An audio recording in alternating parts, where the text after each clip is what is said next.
Party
Dnyandev Tukaram Pandharinath Maharaj की जय।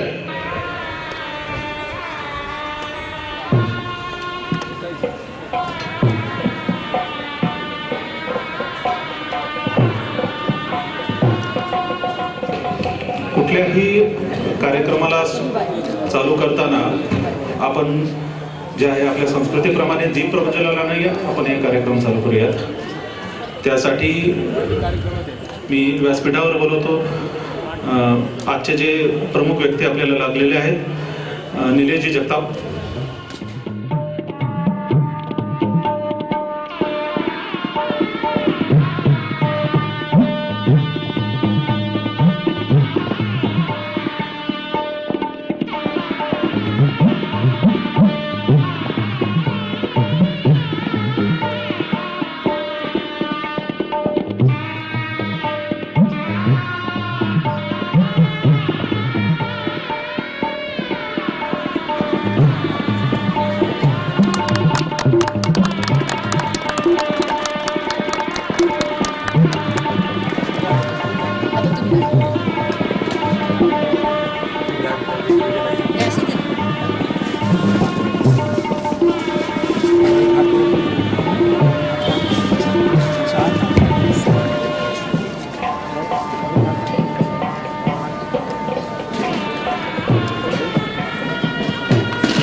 थोडंसं वारे कमी झाले।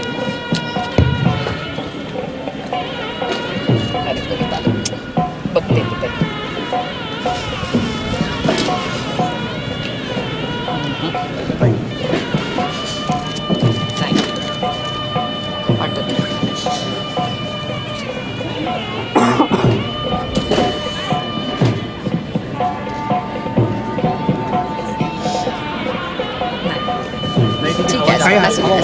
मला जास्त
आता आपण लवकरच कार्यक्रम सुरू करतोय।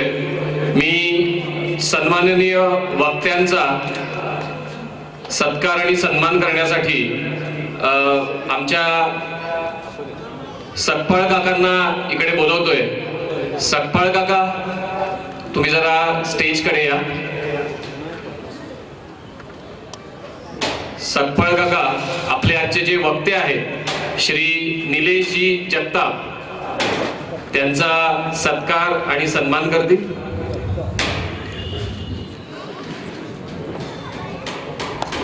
मुळीक काका आणि काकू त्यांनी सुद्धा इकडे स्टेज कडे यायचंय।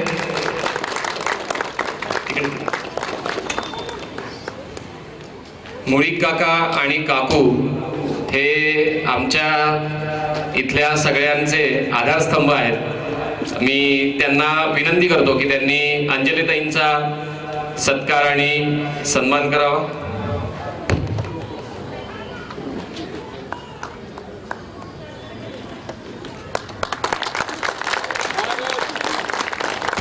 भारत माता की जय। श्रीराम. सुशीलजींना मी विनंती करतो, त्यांनी स्टेजकडे यायचंय. सुशीलजी आजचे आपले तिसरे वक्ते आहेत, श्री अनिलजी लोखंडे, त्यांचा सत्कार आणि सन्मान करतील. छत्रपती शिवाजी महाराज की हर हर. धन्यवाद. मी श्री तुषारजी पाटील यांना विनंती करतो की त्यांनी अतुलजींचा सत्कार आणि सन्मान करावा.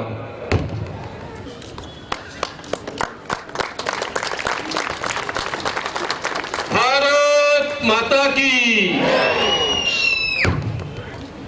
त्याशिवाय आता आपल्या या कार्यक्रमासाठी आपल्या या भागात हिंदुत्वाचं म्हणून एक सतत डोळ्यासमोर असलेलं नाव, जर का आपल्या या सगळ्या कामामध्ये हिंदुत्वाच्या विषयात जर का काही अडचण असली तर ज्यांना आपण हक्काने कधी संपर्क करू शकतो असे श्री मुकुंदजी मासाळ इथे उपस्थित आहेत. मी ओंकारजी हेर्लेकर यांना विनंती करतो की त्यांनी व्यासपीठाकडे यायचंय आणि मी मुकुंदजी मासाळ यांना विनंती करतो की त्यांनी वर येऊन त्यांचा सत्कार सन्मानाचा स्वीकार करावा.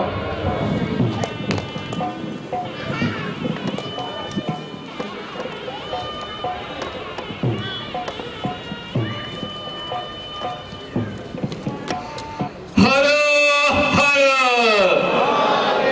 जय भवानी.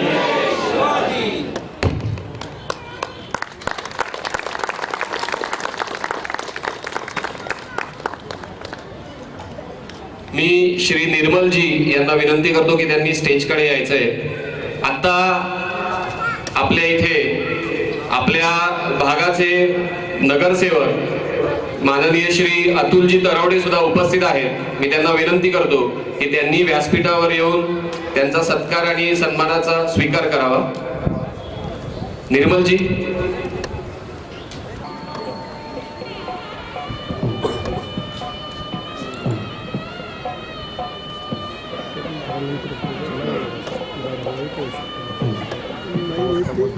छत्रपती शिवाजी महाराज की जय भवानी.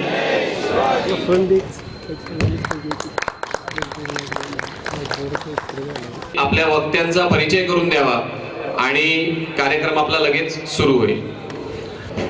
आज आपल्याला लाभलेले आहेत निलेशजी जगताप, जे महाराष्ट्रातले सुप्रसिद्ध व्याख्याते आहेत. त्यांची एक आक्रमक शैली आहे, शिवव्याख्याते आहेत ते.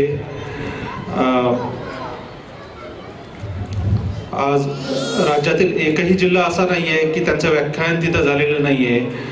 मूळ पुरंदर तालुक्यातील कोथळे गावचे असून विचारपीठ ह्या सभा गाजवणाऱ्या निलेश जगताप यांनी विठ्ठल विठ्ठल ह्या कार्यक्रमातूनही लोकप्रियता मिळवलेली आहे. राज्यस्तरीय वक्तृत्व स्पर्धेचे आयोजन, गुणवंतांचा सन्मान, स्पर्धा परीक्षा मार्गदर्शन, अनाथ मुलांना मदत अशा वेगवेगळ्या कार्यक्रमांचे आयोजन करून युवकांना एक हक्काचे विचारपीठ निर्माण करून काम सुद्धा करत असतात. ते युवा पिढीला जागेपणी स्वप्न पाहण्याला लावणारा संपूर्ण त्यांचा प्रवास आहे. तर मी निलेशजी जगतापांना विनंती करतो.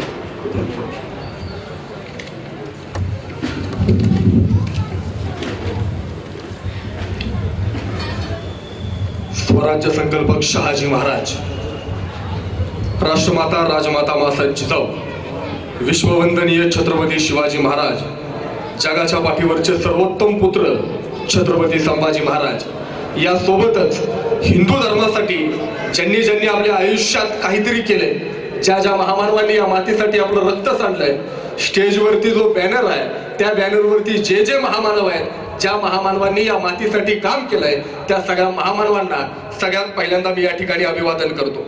खरं तर आपल्या सगळ्यांना इतिहासाचं ज्ञान नसलं तरी चालेल, पण आपल्या इतिहासाची जाण असायला हवी. आज आपला तमाम हिंदू समाज आज वेगवेगळ्या संमेलनाच्या माध्यमातून, वेगवेगळ्या मेळाव्याच्या माध्यमातून एक होतोय.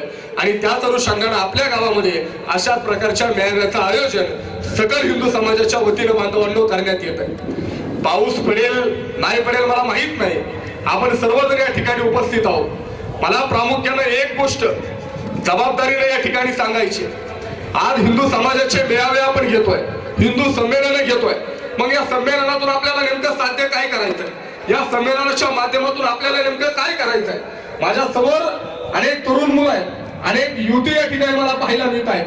सगळ्यात पहिल्यांदा जर आपल्याला काय करायचं असेल तर मी महाराष्ट्रात ज्या ज्या ठिकाणी व्याख्यानाला जातो त्या ठिकाणी एक गोष्ट जबाबदारीने सांगतो. आज महाराष्ट्रामध्ये लव्ह जिहाद सारखी प्रकरणं अनेक ठिकाणी घडायला लागली. मुलींना प्रेमाच्या नावाखाली धर्माच्या नावाखाली फसवलं जात आहे, त्या मुलीवरती अत्याचार केला जातोय. अनेक लोक महाराष्ट्रात मध्ये म्हणतात कुठलं तरी एखादं लव्ह जिहादचं प्रकरण आमच्या समोर येतं, एका हिंदू धर्मातल्या मुलीला एखाद्या परधर्मातला तरुण मुलगा फसवतो, प्रेमाच्या नावाखाली फसवतो, तिला पळवून घेतो आणि नंतर तिचे तुकडे फ्रीज मध्ये पाहायला मिळतात, तिच्यावर अत्याचार होतो. आणि मग महाराष्ट्रातले लोक सांगतात आज जर छत्रपती शिवाजी महाराज असते तर लव्ह जिहाद करणाऱ्या मुलींना प्रेमाच्या नावाखाली फसवणाऱ्या नराधमांना छत्रपती शिवाजी महाराजांनी फाशीची शिक्षा दिली असती. अनेक लोक म्हणतात आज जर छत्रपती शिवाजी महाराज महाराष्ट्रात असते तर लव्ह जिहादच्या नावाखाली पोरींना फसवणाऱ्या नराधमांना महाराजांनी भर चौकामध्ये जायला असतं.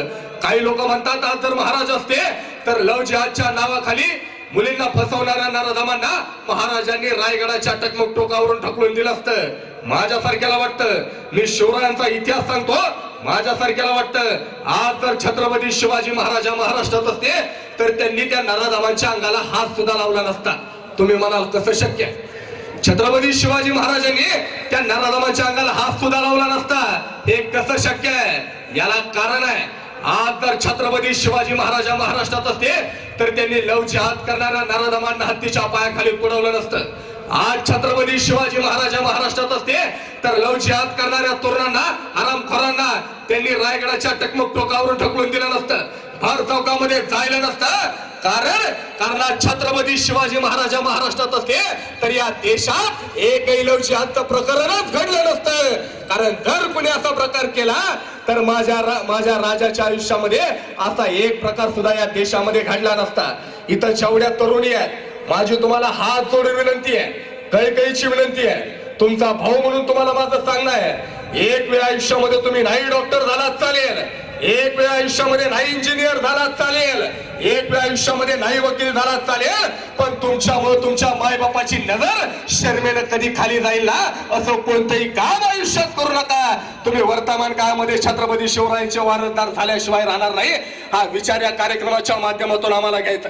आमची अवस्था नेमकी काय? आम्ही धर्माचं नाव घेतो, हिंदू हिंदू म्हणून घेतो, आम्ही नेमकं करतोय काय? आपल्यापैकी सगळ्यांना माहिती आहे छत्रपती शिवाजी महाराजांचा राज्याभिषेक चालू होता आणि राज्याभिषेक चालू असताना एक इंग्रज अधिकारी छत्रपती शिवाजी महाराजांच्या रायगडावरती जातो. हेनरी ऑक्सिडन नावाचा इंग्रज अधिकारी, काही टोपी लाल कोट घातलेला इंग्रज अधिकारी छत्रपती शिवाजी महाराजांच्या समोर जातो आणि छत्रपती शिवाजी महाराजांना चुकून मुद्रा करतो. आपल्यापैकी अनेकांनी तो फोटो पाहिला असेल, अनेकांच्या घरात तो फोटो असेल. आज जर छत्रपती शिवाजी महाराज वरून पाहत असतील ना तर महाराज सुद्धा म्हणतील अरे जे इंग्रज माझ्या समोर अक्षरशः झुकत होते हेच इंग्रज माझ्या नंतर माझ्या देशात येतात आणि माझ्या देशावरती राज्य करतात. 350 वर्षापूर्वी महाराजांनी सांगितलं होतं अहद तंजावर तहद पेशावर अवघा मुलूक आपला. आज छत्रपती शिवाजी महाराज जन्माला आले ना तर महाराज सांगतील अहद ऑस्ट्रेलिया तहद कॅनडा अवघा मुलूक आपला. आपल्या हिंदू समाजातल्या सगळ्या पोरांनी फक्त देश राज्याचा विचार न करता उद्या जगामध्ये ज्या ज्या ठिकाणी आपल्याला जाता येईल, ज्या ज्या ठिकाणी आपल्यासाठी कोणती संधी निर्माण होईल त्या प्रत्येक ठिकाणी गेलं पाहिजे. हा विचार सुद्धा या कार्यक्रमाच्या माध्यमातून तुम्हाला आम्हाला या हिंदू संमेलनाच्या माध्यमातून घेऊन जायचा आहे.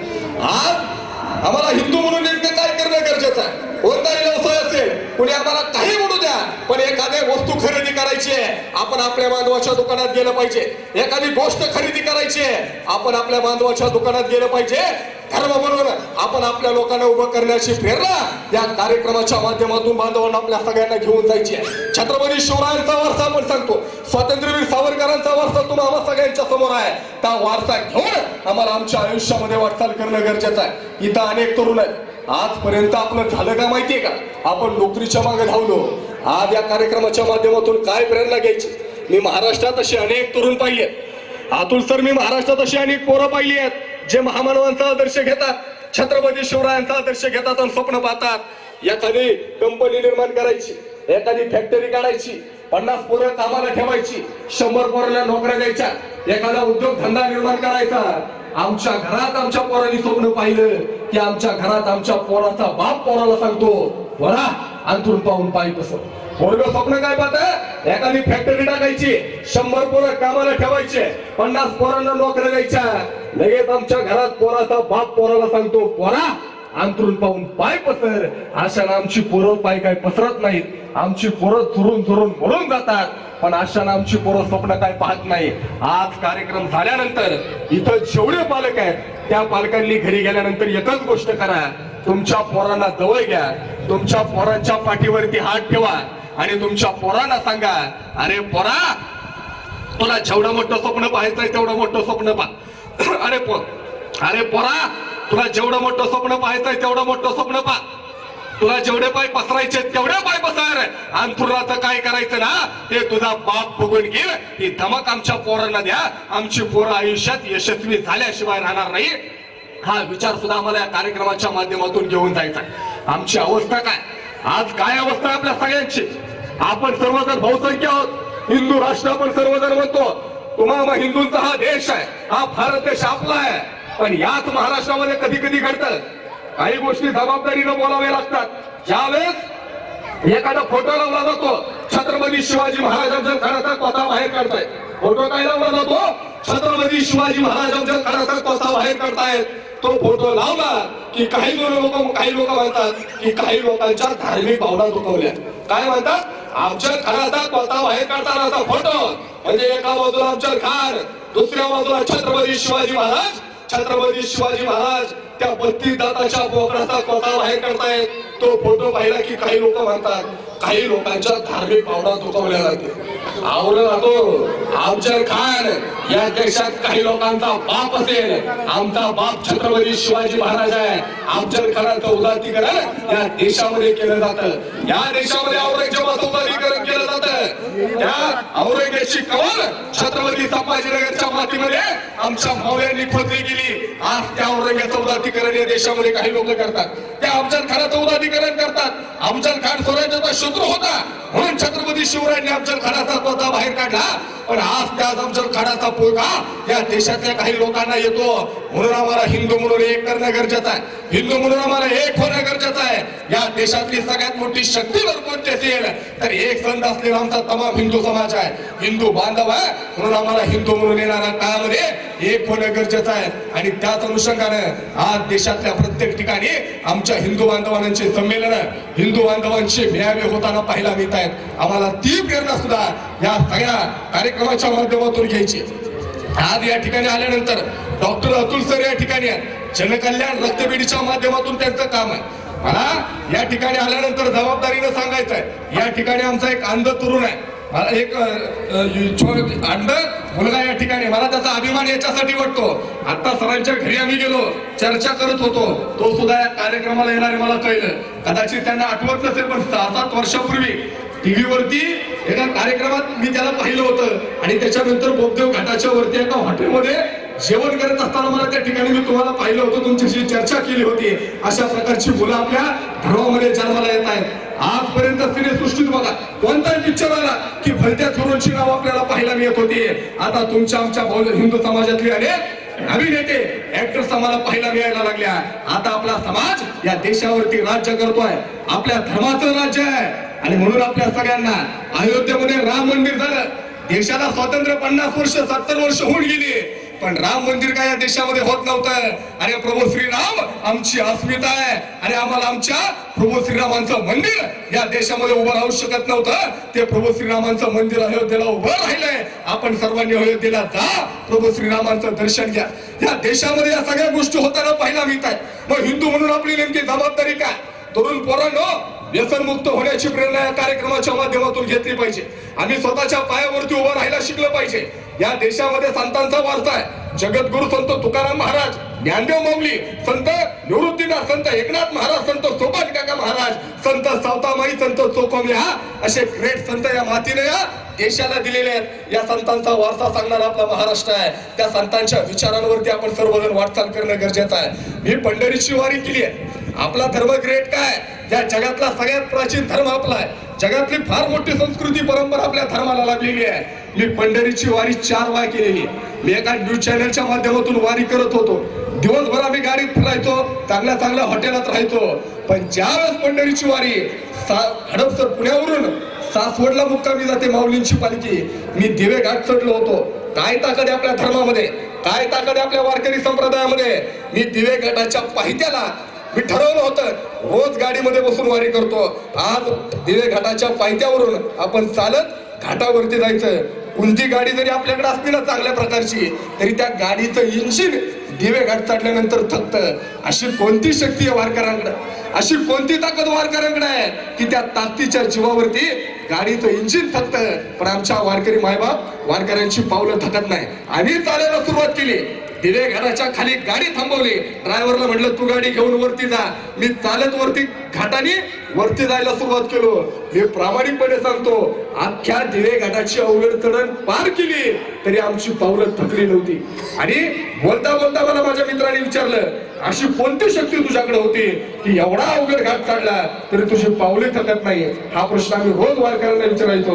माझ्या मित्रांनी मला प्रश्न विचारला, अशी कोणती ताकद तुझ्याकडे होती की ज्या ताकदीच्या जोरावरती तू दिवे घाटाची अवघड चढण पार केली तरी तुझी पावलं थकली नाही. त्यावेळेस त्याला मी अभिमानाला उत्तर दिलं, माझ्याकडे एकच शक्ती होती, त्या शक्तीचं नाव मी घेतलं आणि मी दिवे घाटाची अवघड चढण पार केली. त्या शक्तीचं नाव आहे संत ज्ञानेश्वर महाराज आणि जगद्गुरु संत तुकाराम महाराज. या 2 संतांची नावं घेतली. माझे पावलं न थकता मी दिवे घाट यशस्वीपणे चढू शकलो. ही प्रेरणा आमच्या संतांची आहे. संतांनी जो विचार आम्हाला दिलाय ना, तो विचार आम्हाला जगवायचा आहे. आम्ही लहान लहान लेकरं आहे, आमची मुलं तरी काय विचार करतात. मध्यंतरी पुण्यावरून मुंबईला निघालो होतो. पुण्यावरून मुंबईला जाताना लोणावळा क्रॉस केलं. लोणावळ्याच्या पुढे गेलो की आमच्या गाडीच्या समोर एक छोटासा ऍक्सिडेंट झाला. 2 व्हीलर वरती नवरा बायको, त्यांची लहान चिमुरडी, ती काही जण खाली पडली. आम्ही नवरा बायकोला उठवलं, लहान चिमुरडीला उठवलं, त्या लहान मुलीला जवळ घेतलं, मुलीला नाव विचारलं, मुलीने नाव सांगितलं, मुलीला गावाचं नाव विचारलं, मुलीने गावाचं नाव सांगितलं, मुलीला विचारलं बाय कितवीत आहे, मुलीने सांगितलं दादा मी 4थीच्या वर्गात आहे. आणि मग बोलता बोलता त्या लहान मुलीला प्रश्न विचारला, बा तुला उद्या मोठं झाल्यावरती काय व्हायचं. त्या लहान मुलीला मी प्रश्न विचारला, बा उद्या मोठं झाल्यावरती तुला काय व्हायचंय. त्यावेळेस त्या लहान मुलीने मला उत्तर दिलं, दादा उद्या मोठं झाल्यानंतर मला ऐश्वर्या कॅटरीना करीना नाही व्हायचं. ती लहान मुलगी आम्हाला सांगायला लागली, दादा उद्या मोठं झाल्यानंतर मला ऐश्वर्या कॅटरीना करीना नाही व्हायचं, तर उद्याच्या महाराष्ट्राला पुन्हा एकदा शिवाजी महाराज देण्यासाठी मला उद्याच्या महाराष्ट्रातल्या शिवबाची जिजाऊ व्हायचंय. तर आमच्या धर्मातल्या लहान लहान मुली उद्या जिजाऊ होण्याचं स्वप्न पाहत असतील ना, तर या महाराष्ट्राच्या मातीचं भविष्य उज्ज्वल आहे. मी छत्रपती संभाजी महाराजांचा इतिहास सांगतो. अनेक लोक म्हणतात की छत्रपती संभाजी महाराज धर्मवीर होते का, छत्रपती संभाजी महाराजांनी धर्मासाठी नेमकं काय केलं, छत्रपती संभाजी महाराज हिंदू धर्मवीर होते का. मला प्रामाणिकपणे या ठिकाणी सांगायचं आहे, 26 एप्रिल 1684 साली छत्रपती संभाजी महाराजांनी इंग्रजांसोबत एक करार केला होता बिरवाडीच्या किल्ल्यामध्ये. आणि त्या करारामध्ये एक कलम होता, या देशामध्ये जबरदस्तीनं किंवा पैशानं कोणत्याही हिंदू नागरिकाचं धर्मांतर करू नये, या देशामध्ये धर्मांतर होऊ नये म्हणून पहिला कायदा करणारा जर राजा कोण असेल ना, तर ते छत्रपती संभाजी महाराज होते. त्या छत्रपती संभाजी महाराजांच्या आपण वारसदार आहोत. जगामध्ये अनेक राजे झाले, जगामध्ये अनेक राजे झाले जे मृत्यूला घाबरले, जगामध्ये अनेक राजे झाले जे मृत्यूला न घाबरले, पण जगामध्ये एकमेव राजा असा झाला की मृत्यू सुद्धा ज्याला घाबरला, त्या राजाचं नाव आहे छत्रपती संभाजी महाराज. त्या छत्रपती संभाजी महाराजांची प्रेरणा घेऊया. खरं तर बोलण्यासाठी 3 वक्ते असलेल्या वेळेची मर्यादा होती. शेवटचं एक उदाहरण तुम्हाला सांगतो. आपल्याच धर्मातली रणरागीनं जिने हजारो अनाथ लेकरं सांभाळली, त्या सिंधुताई सपकांचं मध्यंतरी निधन झालं. मी माई जिवंत असताना माईंना भेटायला एकदा गेलो होतो आणि माईंना एकच प्रश्न विचारला होता, माई मला एखादा विचार सांगा, जो विचार घेऊन मी माझ्या घरी जातो आणि माझ्या घरातल्यांना सुधरवतो. सिंधुताई सप्ताह काहीच बोलल्या नाही. सिंधुताई सप्ताह घराच्या बाहेर आल्या. तुम्ही जसे मांडी घालून बसलाय ना, तशा सिंधुताई सप्ताह मांडी घालून बसल्या. माईंना परत एकदा प्रश्न विचारला, माई मला एखादा विचार सांगा जो विचार घेऊन मी माझ्या घरी जातो, माझ्या घरातल्यांना नाही, माझ्या भाऊ बहिणीला सुधरवतो. सिंधुताई सप्ताह काहीच बोलल्या नाही. माई खुर्चीवरून उठून उभ्या राहिल्या. आम्ही उठून उभं राहिलो. माईला परत एकदा प्रश्न विचारला, अहो माई मला एखादा विचार सांगा, माझ्या घरातल्यांना नाही, माझ्या भाऊ बहिणीला नाही, किमान मी तरी सुधारतो. सिंधुताई सप्ताह काहीच बोलला नाही. खुर्चीवरून उठल्यानंतर सिंधुताई सप्ताह त्या तशाच निघून गेल्या. आम्ही मात्र खुर्चीवरून उठल्यानंतर एका हातानं पाठीमागे लागलेली धूळ झटकली. सिंधुताई सप्ताहांचं लक्ष आमच्याकडे गेलं आणि त्या माऊलीनं आम्हाला सांगितलं, अरे बाळांनो, माझ्या इथली माती तुम्ही घेऊन जाऊ शकत नाही, माझ्या इथला विचार काय घेऊन जाणार. आज आमच्या तीनही वक्त्यांची व्याख्यानं झाल्यानंतर इथून घरी जाताना एका हातानं पाठीमागे लागलेली धूळ अवश्य झटका, पण एखादा तरी विचार या ठिकाणाहून घेऊन जा. आयुष्याचं सोनं झाल्याशिवाय राहणार नाही, एवढीच अपेक्षा या ठिकाणी व्यक्त करतो. मला बोलवलं, बोलण्याची संधी दिली, त्याबद्दल आमच्या तमाम बांधवांना धन्यवाद देणार नाही. आभार हे परक्याचे मानायचे असतात. आपण सर्वजण एका कुटुंबात राहणारी माणसं आहोत. आपल्या धर्मानं जगाला शिकवलंय, आपण सर्वजण एक आहोत. तो वसा आपण सर्वजण या कार्यक्रमाच्या माध्यमातून घेऊया. तुम्हा सर्वांना मनापासून धन्यवाद देतो. भारत माता की जय. जय शिवराय.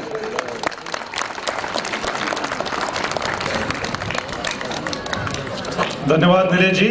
पिसोळी वस्तीमध्येच राहणारा प्रथमेश इथं आहे. राष्ट्रीय पुरस्कार विजेता आणि तो मोटिवेशनल स्पीकर आहे. कॅन्सर पेशंट आणि ब्रेन ट्युमर्सच्या सर्वायवरवर तो काम करतो आणि आपल्या एनिल्को अँड थिंकवेल कंपनीचा तो ब्रँड अँबॅसेडर आहे. मी प्रथमेशला विनंती करतोय की त्यांनी व्यासपीठावर यावं.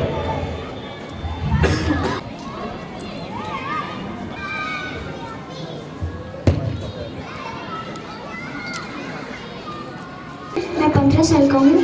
मैं नेशनल अवार्डी हूँ श्रेष्ठ युवा बाल पुरस्कार 2024 का, और मैं थिंकरवेल लैब्स का ब्रांड एम्बेसडर हूँ.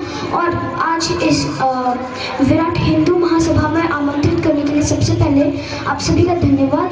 और आज इस विराट हिंदू महासभा के सामने मैं शिव तांडव स्तोत्र प्रस्तुत करने वाला हूँ. जटाटवी गलज्जल प्रवाह पावितस्थले गलेवलम्बे लम्बिताम्बुजङ्ग तुङ्गमालिका डमड्डमड्डमड्डमन्निनादगड्डमर्वयम् चकार चन्द्रताण्डवं तनोतु नः शिव शिवम्. जटाकटाः सम्भ्रम भ्रमन्निलिम्पनिर्झरी विलोलवीचिवल्लरी विराजमान मूर्धनी धगद् धगद् धगच्छुल ललाट पट्टपाके किशोर चन्द्रशेखरे दधी प्रदक्षिणं मम. धराधरेन्द्र नन्दिनी विलास बन्धु बन्धुरा स्वरदिगन्त सन्तति प्रमोदमान मानसे कृपा कटाक्ष धोरणे निरुद्ध दुर्धरापदी क्वचित् दिगम्बरे मनो विनोदमेतु वस्तुनि. जटाभुजङ्ग पिङ्गल स्फुरत्फणामणिप्रभा कदम्ब कुङ्कुमद्रवा प्रलिप्त दिग्वधूमुखे मदान्ध्र सिन्धुरस्फुरत् त्वगुत्तरीय मेधुरे मनो विनोदमद्भुतं विभरतु भूतभर्तरी. सहस्रलोचन प्रवृत्ति शीर्षलेख शेखर प्रसून धूलि धूरणि विदूसराति पीतभू भुजंग राजमालय निबद्ध जातु चूटक श्रिये चिराय जायक चकोर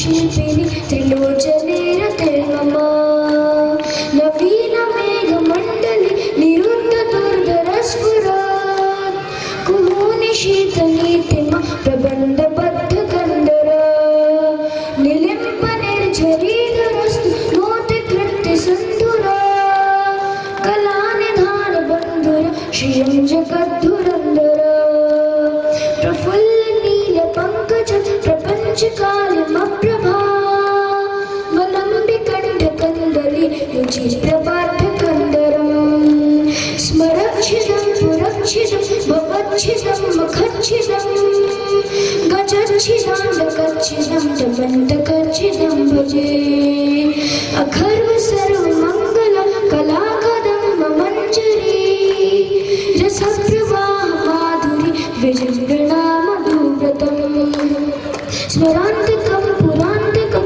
भवान्तकं मखान्तकं गजान्तकान्तकान्तकं दमन्तकान्तकं भजे जयत्वताभ्रविभ्रम भ्रमद्भुजङ्गमश्वस वनिर्गमक्रमस्फुरत्करालभाल हव्यवान् धिमिद्धिमिद्धिमिद्धुन मृदङ्गतुङ्गमङ्गला ध्वनिक्रमा प्रवर्तित प्रचण्डताण्डव शिव दृशद्विचित्रतल्पयो भुजङ्गमौक्तिकस्रजो गरिष्ठरत्नलोष्टयो सुमित्रपक्षपक्षयो तृणारविन्दुचक्षुषो प्रजामही महेन्द्रयो समप्रवर्तिकः कदा सदाशिवं भजाम्यहम् कदा निलिम्बनिर्झरि निकुञ्जकोटरे वसन् विमुक्तदुर्मती सदा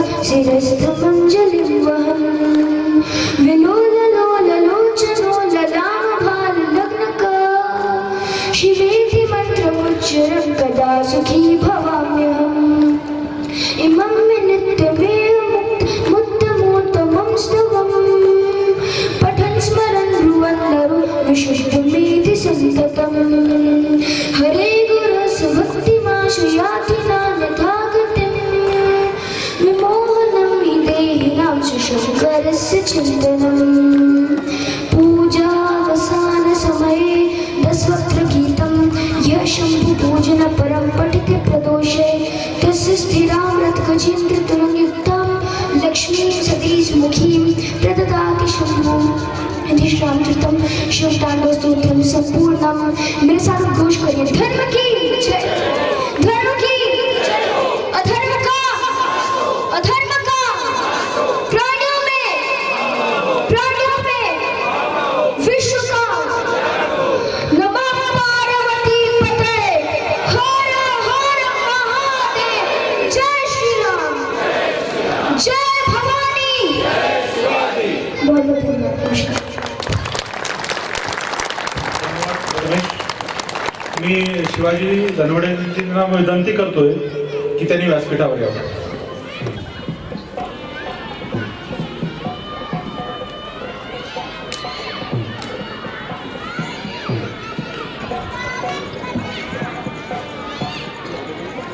सत्कार करतील शिवाजी धनवडे. एवढ्या कमी वेळात राष्ट्रीय पुरस्कार विजेता आणि मोटिवेशनल स्पीकर आहे. स्पेशली हा कॅन्सर पेशंटसाठी तो जो मोटिवेशनल देतोय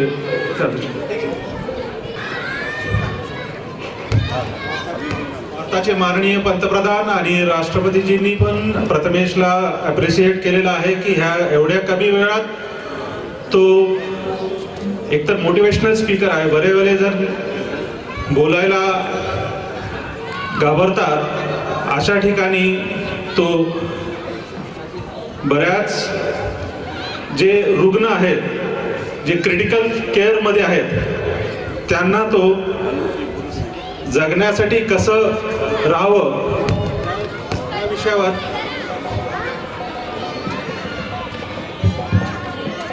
त्या विषयावर तो बोलतो तिथं. आवाज येतोय? नमस्कार. आज एवढ्या मोठ्या मंचावरती मला बोलवल्याबद्दल आधी आयोजकांचे मनपूर्वक आभार. आणि आधी सुरुवातीला अतिशय भक्तिपूर्ण अभंग आपण ऐकले, भजन ऐकलं. त्याच्यानंतर एक छोटासा अत्यंत गोड पण स्पष्ट उच्चारातला श्लोक ऐकला आणि दादांचं खूप इन्स्पिरेशनल भाषण ऐकलं. खूप छान वाटलं, वातावरणच खूप छान आहे. आणि दादांचं भाषण ऐकल्यानंतर एक वाक्य मनात आलं दादा, की फक्त आरासी पुरतं हे राहू नये. कार्यक्रम घेतोय त्याचे श्री धनवडेजी यांनी त्यांच्या इच्छेने एक प्रथमेशचा सत्कार केलाय. प्रथमेशसाठी जोरदार टाळ्या वाजवूया.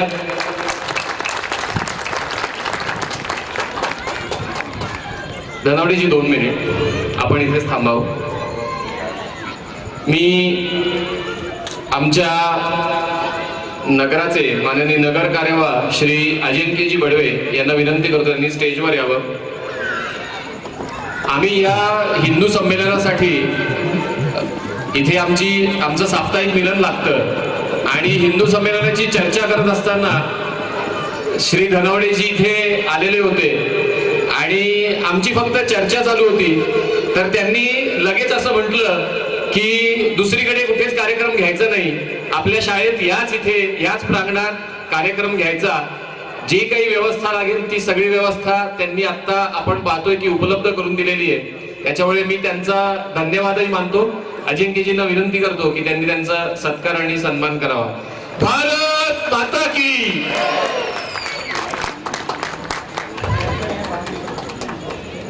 धन्यवाद अजिंक्यजी.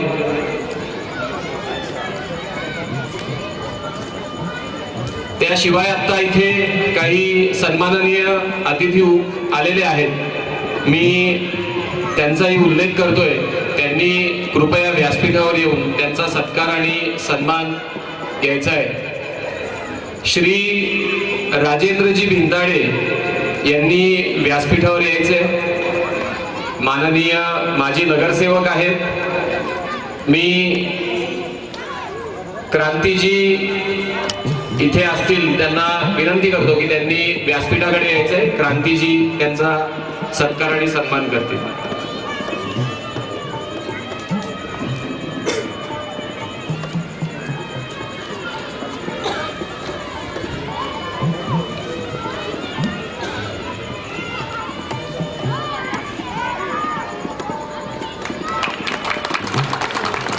श्री मच्छिंद्रजी दगडे इथे उपस्थित आहेत.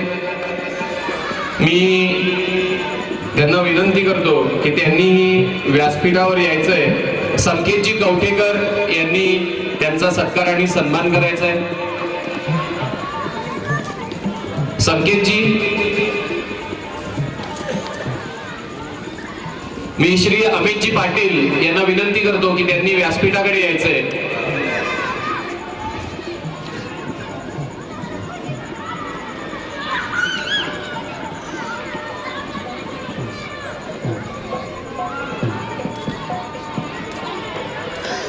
अमितजी.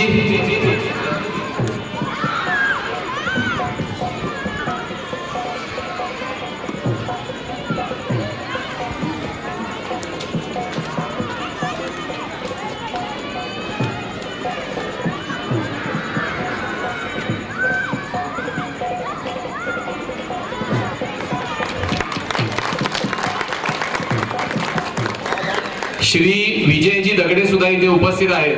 मी आमच्या दुसऱ्या अमितजी कुलकर्णी यांना विनंती करतो की त्यांनी त्यांचा सत्कार आणि सन्मान करायचा आहे.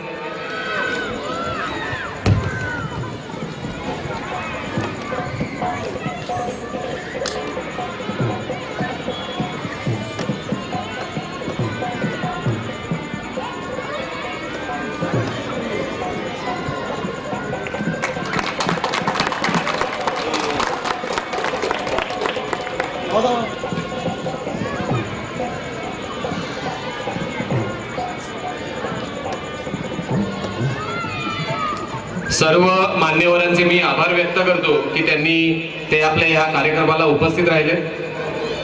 इथून पुढे आपण आपल्या दुसऱ्या कार्यक्रमाकडे, दुसऱ्या वक्त्यांकडे वळतोय. पण त्या अगोदर एक विनंती आहे की आपल्या या कार्यक्रमानंतर महाप्रसाद आहे आणि आपण या कार्यक्रमाला थांबावं म्हणून मी हे सांगत नाहीये, पण आपण महाप्रसाद बनवलाय त्या अन्नपूर्णेचा, त्या अन्नाचा अपमान होऊ नये म्हणून मी ही सूचना इथे करतोय. आता आपल्यामध्ये ज्या दुसऱ्या वक्त्या आहेत त्यांचा परिचय करून देतोय. श्रीमती अंजलीताई राईलकर, अंजली आनंद राईलकर. त्यांचं शिक्षण हे BSc झूलॉजी मध्ये झालेलं आहे. सायकोलॉजी मध्येही त्यांचा अभ्यास आहे. Diploma in pre marriage, post marriage and child counselling असंही त्यांचं शिक्षण झालेलं आहे. गेल्या 35 वर्ष ते त्या हॉस्पिटल मॅनेजमेंट या क्षेत्रातही आहेत. HIV झालेल्या आणि होऊ नये यासाठी त्या अवेअरनेस प्रोग्राम राबवतात. पुण्यातल्या आपल्या सगळ्यांना परिचित असलेल्या ज्ञानप्रबोधिनी संस्थेमधल्या संवादिनी गटाच्या त्या सदस्य आहेत. उमलत्या वयाशी जुळवून घेताना या प्रोजेक्टमध्ये त्या गेली 25 वर्ष काम करतायत. लहान मुलांसाठी गुड टच याचे अवेअरनेस प्रोग्राम घेत आहेत. पोलीस कर्मचाऱ्यांसाठी सुद्धा जेंडर सेन्सिटायझेशनची कार्यशाळा त्या घेत आहेत. तर अशा या अंजलीताई आहेत. मी त्यांना विनंती करतो की त्यांनी आपल्या सगळ्यांना मार्गदर्शन करा. हे कुठेतरी घेऊन जावं घरी. खूप वेळेला एखाद्या भाषणातून खूप भारावून जातात लोक. 1-2 दिवस ते मनात राहतं आणि प्रत्यक्ष कृतीत कुठेच येताना दिसत नाही. तर तसं होऊ नये असं मला मनापासून वाटतं. आणि ही पंचपरिवर्तनाची वेळ का आली तर मला असं वाटतं यदा यदा ही धर्मस्य ग्लानिर्भवती भारत. आपल्याला कुठे ग्लानी आली आहे का सगळ्यांना? कुठेतरी एक आपल्याला काय म्हणूया निद्रिस्त अवस्था आली आहे का? आणि जागृत होण्याची गरज आहे का? म्हणून ह्या 5 सूत्री आपल्याला आज आपण इथे मांडणार आहोत. त्या 5 सूत्रीमध्ये काय आहे? सगळ्यात पहिला म्हणजे स्वदेशी प्रेम. इथे आपण मातृभूमीची प्रतिमा लावली आहे. मी ज्या संस्थेबरोबर काम करते ज्ञान प्रबोधिनी, तिथे एक मातृभूमी पूजन अशी खूप सुंदर संकल्पना आहे. आम्ही विविध शाळांमधून आणि विविध संस्थांमधून मातृभूमीचं काम करतो, मातृभूमी पूजनाचं. तर सगळे देव आहेतच. हिंदू धर्म काय सांगतो? ज्याच्या मनामध्ये जो भाव, ज्याला जो देव वाटेल तो त्याचा देव, तो त्याचा धारण करता. हिंदू धर्म कधीच सांगत नाही फक्त हाच देव आहे. ही हिंदू धर्माची खरी संकल्पना आहे. पण अनेक वर्ष परकीय आक्रमण झाली. दिसताना आपण स्वतंत्र झालो पण मानसिक दृष्ट्या झालो नाही. अजूनही मला मराठीमध्ये बोलताना लाज वाटते. मला असं वाटतं मला इंग्रजी चांगलं बोलता येत नाही. ही मानसिकता आधी माझी बदलली पाहिजे. माझी मातृभाषेवर माझं प्रेम असलं पाहिजे. मला त्याचा अभिमान वाटला पाहिजे. मग माझ्या स्वदेशातल्या अनेक गोष्टी आहेत. मग मी फक्त शून्याची महती सांगून चालणार नाही. तर आत्ता सुद्धा अनेक गोष्टी ज्या माझ्या देशामध्ये घडताना दिसत आहेत, ज्या चुकीच्या दिसत आहेत, त्याच्यासाठी मी काय करू शकते? तर आपल्या पंचसूत्रीतला आणखी एक विषय आहे कुटुंब. कुटुंबामध्ये काही बदल घडायला हवेत का? तर खरंच हवेत. का बरं असं वाटतं? कारण की आपल्या हातामध्ये कोविडनी एक छोटस अवजार दिलं. आधी होतच पण तो मोठा स्क्रीन होता. कोविड नंतर काय झालं? आपल्या सगळ्यांना असं वाटायला लागलं काय सोयीचं आहे, फारच सोयीचं आहे. आणि मग कुटुंबात काय व्हायला लागलं? संवाद संपला. कुटुंबामध्ये असं व्हायला लागलं, आईला असं वाटायला लागलं किती वेळ मुलाला सांभाळू, घे बाबा मोबाईल एकदाचा हातात आणि भरवायला सुरुवात. आणि मग 9वी-10वीत मुलं गेल्यानंतर अरे बापरे माझ्या मुलांना काहीतरी सांगा हो, मोबाईल हातातून सोडतच नाहीये, अशी अवस्था आली आहे. आणि टीव्हीवरच्या सिरियल बद्दल तर बोलायलाच नको. म्हणजे मला खूप वेळा असं वाटतं की महाराजांचा आज छोटासा पुतळा आपल्या समोर आहे. आपल्या सगळ्यांच्या मनात महाराज म्हणलं की एक प्रतिमा उभी राहते. तशीच एक कुटुंबाची पण संकल्पना अतिशय अप्रतिम आपल्या देशाची आहे. तुम्हाला विश्वास बसणार नाही, अनेक पालकांनी मुद्दाम ऐकावं. आपल्या देशातले अत्यंत बुद्धिमान माणसं परदेशात काम करताना दिसतात किंवा आपल्या इथे सुद्धा आता मेक इन इंडिया, आत्मनिर्भर भारत याच्यामध्ये तुमच्या सगळ्यांच्या लक्षात आलं असेल की आपल्याकडे टॅलेंट किती प्रमाणात आहे. याचं सगळ्यात मोठं कारण कुटुंब व्यवस्था. ज्या कुटुंबामध्ये मनशांती आहे, जे कुटुंब एकमेकांना धरून आहे, त्या कुटुंबातली मुलं नक्कीच चांगली विचारी, दुसऱ्यांचा आदर करणारी अशी होतात. पण माझ्या समोर जो एक मोठा स्क्रीन येऊन बसलाय त्याच्यामध्ये तो मला काय सांगतो,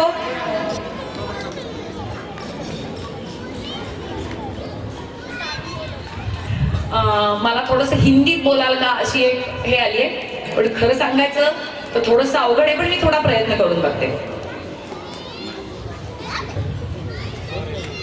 ये जो इडियट बॉक्स हमारे सामने आया है, उसमें जो भी आइडॉल्स देखते हैं, आइडॉल में क्यों इस्तेमाल कर रही हूं वर्ड, क्योंकि जो भी हम आंखों के सामने देखते हैं उससे हम प्रभावित हो जाते हैं और वही बनना चाहते हैं. शुरू में जो दादा ने बोला कि मैं ऐश्वर्या नहीं बनना चाहती, मैं कैटरीना नहीं बनना चाहती, लेकिन ऐसी कितनी बच्चियां हैं नहीं है, क्योंकि मेरे आंखों के सामने जो दिखता है, वो जो ग्लैमर है, वो मुझे अच्छा लगता है. मेरी संस्कृति से मैं दूर जा रही हूं. मैं मेरे घर में जो बुजुर्ग है उनके साथ जिस तरीके से मैं बर्ताव करती हूं वही बच्चे देखेंगे. साइकोलॉजी में एक बहुत अच्छा स्टडी है, बच्चे कैसे सीखते हैं. तो सबसे पहले हम ये समझ लेंगे कि बच्चे अनुकरण से, यानी दूसरों को फॉलो करके 57% सीखते हैं. देखा, दूसरों को देख के सीखते हैं. मैं मेरे यहाँ गर्भवती महिलाओं के लिए वर्क चलाती हूँ, तो मैं कभी कभी उनको मुस्कुराते हुए बोलती हूँ, अगर मेरे बेटे को मैंने ऐसा पढ़ा था टाटा, तो वो भी ऐसे ही बोलता. ये मैं हाथ हिलाती हूँ इसलिए वो हाथ हिलाता है. और मैंने तो क्या किया, मेरी संस्कृति है चरण छूना, मैं करती हूँ फ्लाइंग किस. और जब मेरा बच्चा किसी को फ्लाइंग किस करता है, कौन सी उम्र में, तब मेरी आंख खुलती है. और दादा ने एक जो बात की कि लड़कियां गुम हो रही है, उनके कत्ल हो रहे हैं, तो मेरी एक रिक्वेस्ट है आप सबको, ये जो इडियट बॉक्स के सामने हम बैठते हैं वही खाना खाते हैं. देखो, बच्चे स्कूल से आते हैं, हमारा घर वाला भी थक के आता है, तो हम सोचते हैं कि कुछ अच्छा खाने के लिए बनाए, लेकिन हम तो खाने की तरफ देखते ही नहीं, कैसा बना है, क्या बना है. हम तो वहां देखते हैं, वहां देख के कभी कभी अटक भी जाता है, कभी कभी हम उल्लासित हो जाते हैं, कभी कभी खून खराबा देखते हैं, तो हमारा पचन, हमारा जो डाइजेशन है वो भी बिगड़ जाता है. फिर भी हमको फिक्र नहीं है. हमारे घर में ऐसा होना चाहिए कि हम एक दूसरे का फेस रीड कर सके. मुझे ये समझ में आना चाहिए कि अरे मेरा बेटा या बेटी स्कूल से आई है तो उसके चेहरे का रंग उड़ा हुआ है या खिला हुआ है. ये अगर मुझे समझना है तो ये मोबाइल और टीवी से मुझे थोड़ा बाजू होना पड़ेगा और मेरे संस्कार उसको देना है. तो बहुत बार हम सिर्फ बातें करते हैं, लेकिन अनुकरण अगर बच्चे कर रहे तो हमको खुद को ऐसा उनके सामने आदर्श रखना है कि वो अनुकरण करें. झट से पैर छुएंगे, झट से सॉरी बोलेंगे, और जहां जरूरी है वहां उठ लड़ेंगे. आपको एक मराठी में बहुत अच्छी पंक्तियां है, श्लोक है,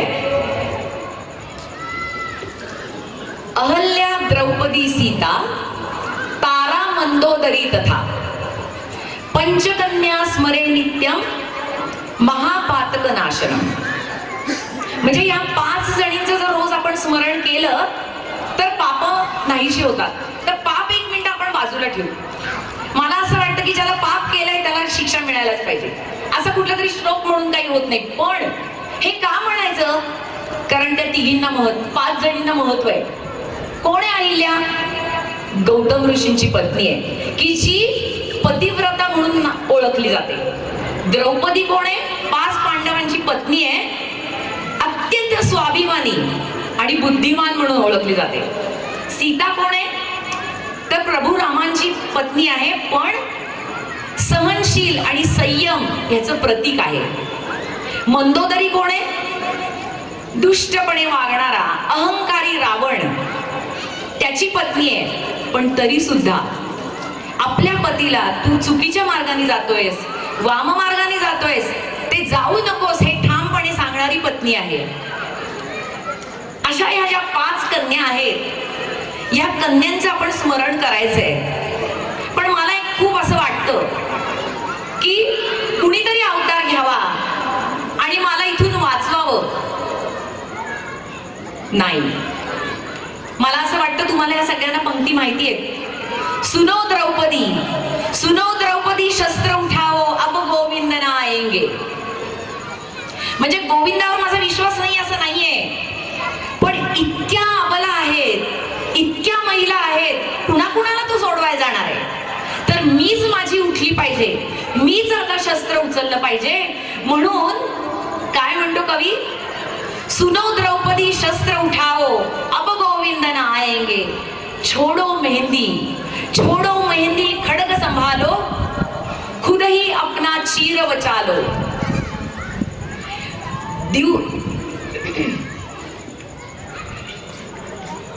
द्यूत बिछाए बैठे शकुनी, मस्तक सब बिक जाएंगे. सुनो द्रौपदी शस्त्र उठा लो अब गोविंद ना आएंगे. प्रत्येक मुलीमध्ये, प्रत्येक स्त्रीमध्ये ही ताकद आली पाहिजे, अन्यायाविरुद्ध प्रतिकार करण्याची, डोळे उघडण्याची, आपला धर्म जागवण्याची. म्हणजे कुठला? हिंदू धर्म, पण म्हणजे माणुसकीचा धर्म. पण आपल्या तुकाराम महाराजांनी पण सांगितलंय. काय सांगितलं? सतत परमेश्वराचं नाव घ्या. पण एक गोष्ट त्यांनी खूप आपल्याला महत्वाची सांगितली की परमेश्वर तारणहार आहे, परमेश्वराच्या पुढे लीन व्हा. पण जर शंकराच्या पिंडीवर विंचू असेल तर तिथे मात्र वाहणच लागते, तिथे मात्र आपल्याला सौजन्य दाखवून चालत नाही. आणि म्हणून समाजामध्ये जिथे अन्याय दिसेल तिथे आपल्या सगळ्यांना उठून उभं राहणं, एकत्र होणं हे खूप गरजेचं आहे. आणि कुटुंबामध्ये संस्कार करणारी कोण आहे? तर ती स्त्री आहे, ती मातृशक्ती आहे.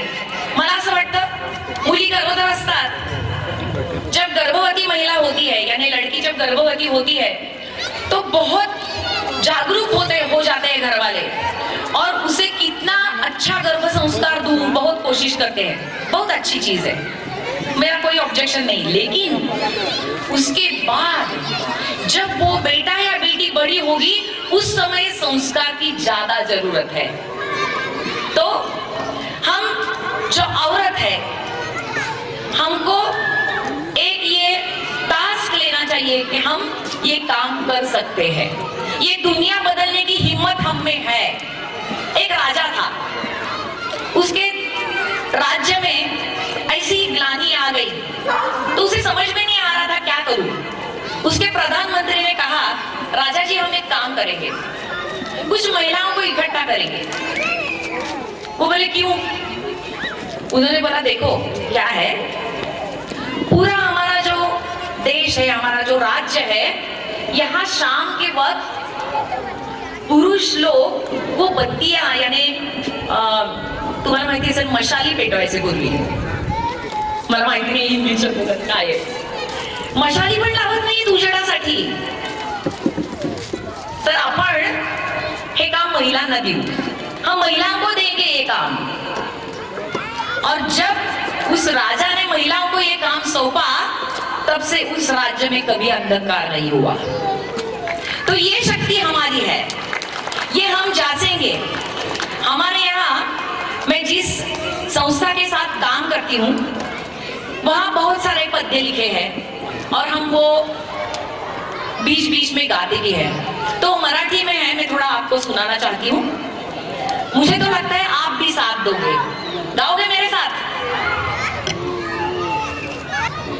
नव्या ताकदीने नवे स्वप्न पाहू, मेरा फ्रेंड है ना, उसके बाद चला था। लढाया नव्या जिंकण्या सज्ज बाहू, लढाया नव्या जिंकण्या सज्ज बाहू, आम्ही सूर्यकन्या नव्हे फक्त छाया, स्वये सर्व सामर्थ्य हे मेळवूया, स्वये सर्व सामर्थ्य हे मेळवूया, स्वतः उंच जाऊ समाजास नेऊ, सदा भारतीला जयवंत ठेवू, अशी प्रेरणा लक्ष हृदयी रुजाया, स्वये सर्व सामर्थ्य हे मेळवूया, कवाडे खुली शिक्षणातून व्हावी, प्रभा नारीची स्नेहरूपी दिसावी,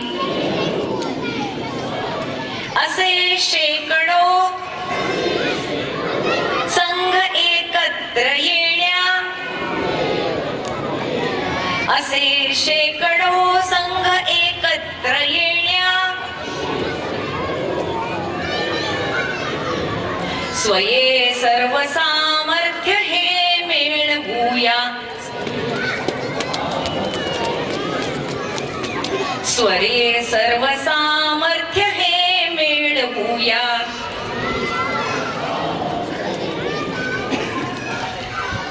तर कुटुंबाचं महत्व अनन्य साधारण आहे. मातृभूमीचंही अनन्य साधारण महत्व आहे. हे आता आपल्याला युद्ध सुरू झाल्यानंतर लक्षात आलं असेल. काय आहे तर अनेक बांधव आपले परत आलेत आणि आपल्या मातृभूमीने असं त्यांना विचारलं नाही, कुठे होतास, माझ्यासाठी काय केलंस, परदेशात पैसा कमवत होतास, आता का तुला आसरा देऊ? नाही.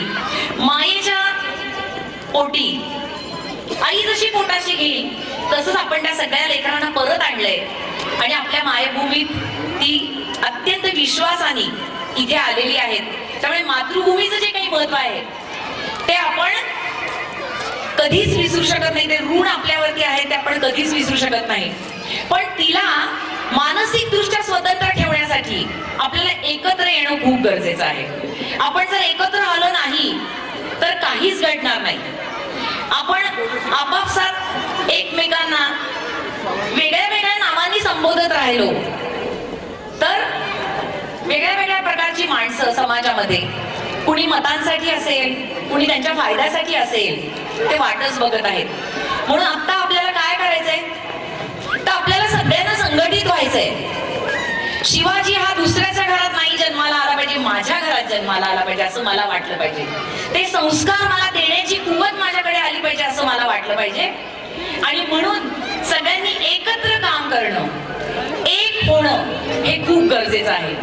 मुलींना, नवीन युवकांना मी अगदी कळकळीची विनंती करेन की हातामध्ये जो एक मोबाईल आपल्याला आलेला आहे त्याचा खूप चांगला वापर पण आपण करू शकतो.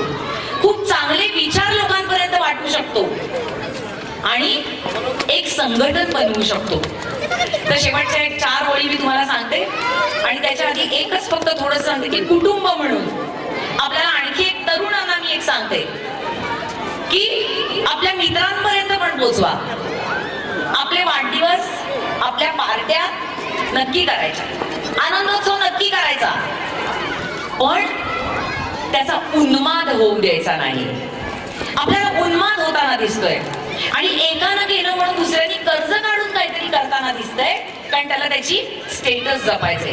ही संस्कृती आपली नाही. ही संस्कृती आपली नाही. आपली संस्कृती काय सांगते? एक तीळ 7 जणांनी वाटून खावा.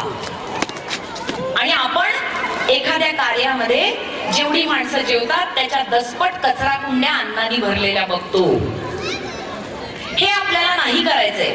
आजपासून आपण सगळे शपथ घेऊया की माझ्या ताटामध्ये मी अन्नाचा एकही कण वाया जाऊ देणार नाही. मी माझ्या देशाच्या प्रती प्रेम बाळगेन. माझ्या कुटुंबातल्या व्यक्तींचा मी आदर करायला शिकेन आणि अशा अनेक चांगल्या विचारांच्या लोकांचं एक संघटन बनेल. आणि मग आपल्या देशाला पुन्हा कधीच मागे वळून बघायची वेळ येणार नाही. ते 2 ओळी मी म्हणते आणि आपण थांबूया. संघटना हे सूत्र बनावे. खूप छान कल्पना आहे याच्यातली. निर्भयता बळ आस्था यांचे एकी हे दैवत समजावे. जे जेवणची संघटना हे सूत्र बनावे. संघटना हे सूत्र बनावे.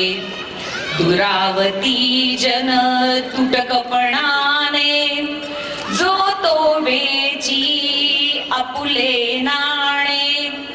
रान दांड ज्ञान शर्यतीमध्ये चिरून गेले चिमणे गाणे. एकाकी जन दुर्लक्षित जन आप्त एकमेकांचे भावे. केवळ आभाळीच्या देवा भिवनी कोणी किती भजावे. अंधश्रद्धा नाही बाळगायचे.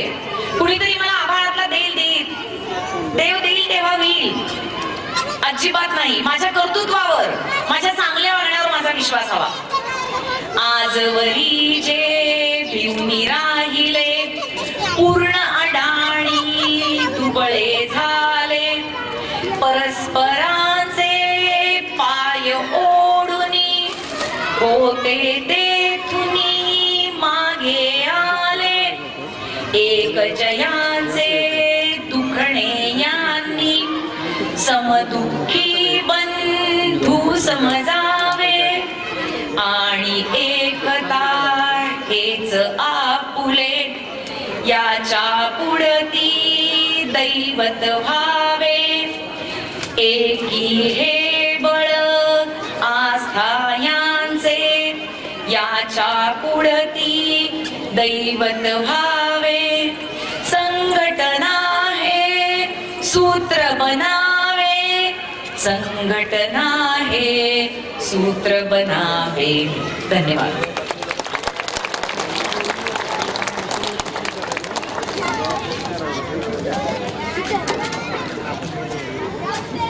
धन्यवाद अंजलीताई. आता आपण आपल्या या कार्यक्रमाच्या शेवटच्या सत्राकडे वळतोय. आता आपले जे तिसरे वक्ते आहेत त्यांचा मी परिचय करून देतोय. श्री अनिल सुदाम लोखंडे. त्यांचं हडपसर मध्ये माळवाडी आनंदनगर इथे वास्तव्य आहे. लौकिक शिक्षण त्यांचं M.Com आणि GDCA DBM असं झालेलं आहे. संघदृष्ट्या ते तृतीय वर्ष शिक्षित आहेत आणि संघाचा हडपसर भाग आहे.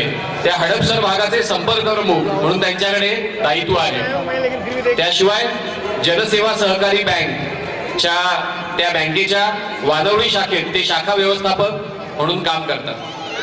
खरं तर महाप्रसाद आणि माझं बोलणं या दोघांच्या मध्ये आपण सर्वजण आहोत. तर अल्प काळामध्ये थोड्या वेळामध्येच राष्ट्रीय स्वयंसेवक संघ ची माहिती आपणा सर्वांसमोर मी ठेवणार आहे. राष्ट्रीय स्वयंसेवक संघाला आता शताब्दी वर्ष म्हणून चालू आहे. 100 वर्ष पूर्ण होत आहेत. मागच्या दसऱ्यापासून विजयादशमी पासून तर पुढच्या आता जो विजयादशमीचा सण येईल तोपर्यंत हा जो कालखंड आहे हा संघाचा शताब्दी वर्ष म्हणून चालू आहे. या शताब्दी वर्षामध्ये संघाने काय काय समाजासाठी काम केलेलं आहे, संघ कुणी स्थापन केला, या संदर्भातली जी माहिती आहे ती थोडक्यात आपणा समोर ठेवत आहे. राष्ट्रीय स्वयंसेवक संघाची स्थापना डॉक्टर केशव बळीराम हेडगेवार यांनी नागपूरमध्ये 100 वर्षापूर्वी केली. आताच ताईंनी आणि जगताप सरांनी जे बोलण्यामध्ये बऱ्याच वेळा वारंवार सांगितलं की संस्कार संस्कार संस्कार, तर त्याचं जे काम आहे ते 1925 साली सप्टेंबर महिन्यापासून डॉक्टर हेडगेवारांनी सुरू केलं. ते म्हणजे संघाची शाखा.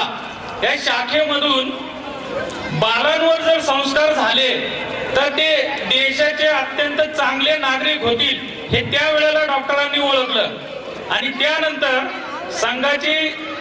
संघाची सुरुवात झाली. हळूहळू हळूहळू हा नागपूरमधून वेगवेगळ्या राज्यांमध्ये संघाचे काम हळूहळू सुरुवात झालं. त्यानंतर भारतामध्येच नव्हे तर इतर राज्यांमध्ये इतर देशांमध्ये जवळजवळ 33 पेक्षा जास्त देशांमध्ये संघाचं काम चालतं. संघ समाजासाठी काय करतो, कारण बऱ्याच वेळेला आपल्याला संघटना नेमक्या समाजासाठी काय करतात हे बऱ्याच वेळेला विचारलं जातं. कोविडमध्ये अनेक लोकांनी जीवन मृत्यूचा संघर्ष पाहिलेला आहे. त्यावेळेला नेमका संघ काय करत होता त्याची थोडी उदाहरणं तुम्हाला सांगतो. हडपसर भाग म्हणून काय काम केलं ते सर्वांच्या माहिती करता म्हणून सांगतो. जनसेवा न्यासामध्ये 3500 किट की जी जीवनावश्यक वस्तू आहेत. अनेक वेळेला कुटुंबाकडे पैसे नव्हते, खायला अन्न नव्हतं, तर अशा गलित गात्र परिस्थितीमध्ये ज्या ज्या वेळेला संघ स्वयंसेवकांना फोन आले, कुठल्याही म्हणजे येणारे फोन हे फ्लॅट मधून पण येत होते आणि सेवा वस्ती म्हणजे झोपडपट्टीच्या एरियामधनं सुद्धा फोन येत होते की आम्हाला अन्नधान्य नाही. तर अशा स्थितीमध्ये संघाचा स्वयंसेवक जीवाची पर्वा न करता त्या ठिकाणी जाऊन ते अन्नधान्याचं वितरण त्यावेळेला संघाच्या कार्यकर्त्यांनी केलेलं आहे. अन्नधान्याचं वितरण हा छोटा भाग झाला. आयुष्य जगण्यासाठी त्यावेळेला जो काढा दिला जात होता तर त्या काढ्याचं वितरण सुद्धा अनेक ठिकाणी जाऊन किलोमीटरच्या किलोमीटर जाऊन संघ स्वयंसेवक त्या घरामध्ये देत होते. असं काम कार्यकर्ते जीवावर उदार होऊन त्यावेळेला करत होते. तशीच घटना 2019ला ज्या वेळेला सांगलीला मोठा महापूर आला होता आणि आपल्या हडपसर भागातल्या कार्यकर्त्यांना साधारण 5 ते 7 वाजता ती माहिती मिळाली की सांगलीला जायचं आहे आणि त्या ठिकाणी ज्या महापुरामध्ये अनेक गावं महापुरामध्ये अडकलेली आहेत तिथं जाऊन त्यांना मदत करायची आहे. तर 6 वाजता मिळालेला निरोप 10 वाजता 50 तरुण कार्यकर्ते जनसेवा न्यास म्हणून एक इमारत आहे त्या ठिकाणी राष्ट्रीय स्वयंसेवक संघाचं कार्यालय आहे. ते या कार्यालयामध्ये स्वतःची वाहनं घेऊन स्वतःचं सगळं 2 दिवसाची राहण्याची व्यवस्था घेऊन बरोबर गाड्या घेऊन तिथं सर्वजण आले आणि पहाटे 4 वाजता सांगलीमध्ये पोहोचले.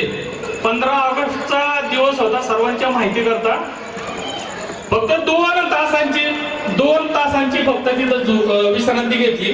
15 ऑगस्टचा कार्यक्रम 7:30 वाजता त्या कॉलेजमध्ये ऍग्रिकल्चर कॉलेजमध्ये होता. 7:30 वाजता सगळेजण उपस्थित होते. तर या तरुणांमध्ये कोण कोण होते ते सर्वांच्या माहिती करता असावं म्हणून सांगतो. एक्झिक्युटिव्ह इंजिनियर्स, IT मधले इंजिनियर्स, प्रोफेसर्स, अगदी शिपाई बंधू असे सगळ्या कॅटेगरी मधली लोक त्या मदतीसाठी उपस्थित होते. जाऊन त्या मंडळींनी त्या सांगलीमध्ये काय केलं, एका शाळेमध्ये जिथं शाळा भरू शकत नव्हती, गुडघाभर चिखल झालेला होता, तो सगळ्या जवळजवळ 13 खोल्या त्या शाळेच्या शिक्षकांसह 6 शिक्षक होते आणि बाकीचे सगळे स्वयंसेवक सगळ्यांनी मिळून तो चिखल उचलण्याचं काम त्या ठिकाणी अगदी म्हणजे कुठलाही संकोच न ठेवता त्या ठिकाणी काम करून आणि संध्याकाळपर्यंत सगळी शाळा स्वच्छ करून दिली. त्यानंतर पुढच्या दिवशी आरोग्य विभाग, प्राथमिक आरोग्य केंद्र होतं ते स्वच्छ होणं गरजेचं आहे. मग त्या ठिकाणी दुसऱ्या दिवशी आरोग्य केंद्र स्वच्छ केलं आणि तिसऱ्या दिवशी मात्र मंदिरं जी होती ही जी पूर्ण चिखलाने भरलेली होती, आतमध्ये कोणीही जाऊ शकणार नाही, तर तेही काम स्वयंसेवकांनी अत्यंत प्रामाणिकपणे केलं. संघ काय करतो, संघाच्या कार्यकर्त्यांना हे जे प्रशिक्षण आहे हे प्रशिक्षण कुठं दिलं जात नाही, हे बघून शिकतात. तर यासाठी शाखेवर येणं गरजेचं आहे. जसे बालसंस्कार, आपला मुलगा उत्तम सुसंस्कृत व्हावा असं सर्व पालकांना वाटतं, तर ते जडणघडणीची जी प्रक्रिया आहे ती प्रक्रिया संघाच्या शाखेवर होते. संघाच्या शाखेवर नेमकं काय काम चालतं, ज्या ठिकाणी संघाची शाखा स्ट्रॉंग आहे त्या ठिकाणचा परिसर आपल्याला जसं वाटतं की सगळं छान असावं, कुठेही अराजक असू नये, तर 100% त्या ठिकाणी शाखेचा इम्पॅक्ट राहतो. असं अनेक ठिकाणी आपल्याला दिसून येईल. आपल्याला जर वाटतं की आपला मुलगा छान नागरिक व्हावा तर त्यासाठी संघाच्या शाखेवर पाठवणं गरजेचं आहे. संघाच्या शाखेमध्ये हिंदुत्वाचा विचार, त्याचप्रमाणे एक उत्तम नागरिक व्हावा आणि त्या नागरिकाने आपला देश परम वैभवाला न्यावा, हीच संघाची अपेक्षा आहे.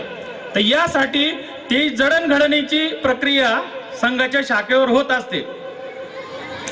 आपण जगताप सरांनी सांगितले हिंदुत्वाचा मुद्दा, जहा हिंदू घटा वहा देश बटा. भारताची सीमा जर आपण तपासून पाहिली तर ती अफगाणिस्तानापासून सुरुवात होऊन इंडोनेशियापर्यंत आहे.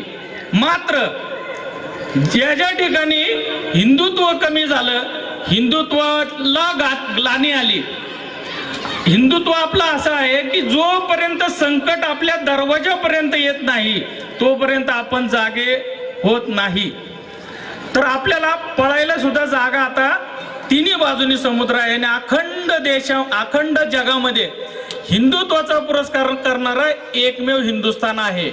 म्हणून आपण अधिकाधिक संख्येने मुलांना शाखेमध्ये पाठवणं, हिंदुत्वाचा पुरस्कार करणं गरजेचं आहे. एकमेव देश आता जगामध्ये जो राहिलेला आहे, जो हिंदुत्वाचा पुरस्कार करतो तो आपला भारत आहे. म्हणून आपण हिंदुत्वाचा पुरस्कार करणं गरजेचं आहे. संघाच्या विविध शाखा आहेत, यामध्ये धर्माचं काम करणारा एक विभाग आहे, पर्यावरणाचं काम करणारा विभाग आहे, कुटुंब प्रबोधनाचं काम करणारा एक विभाग आहे.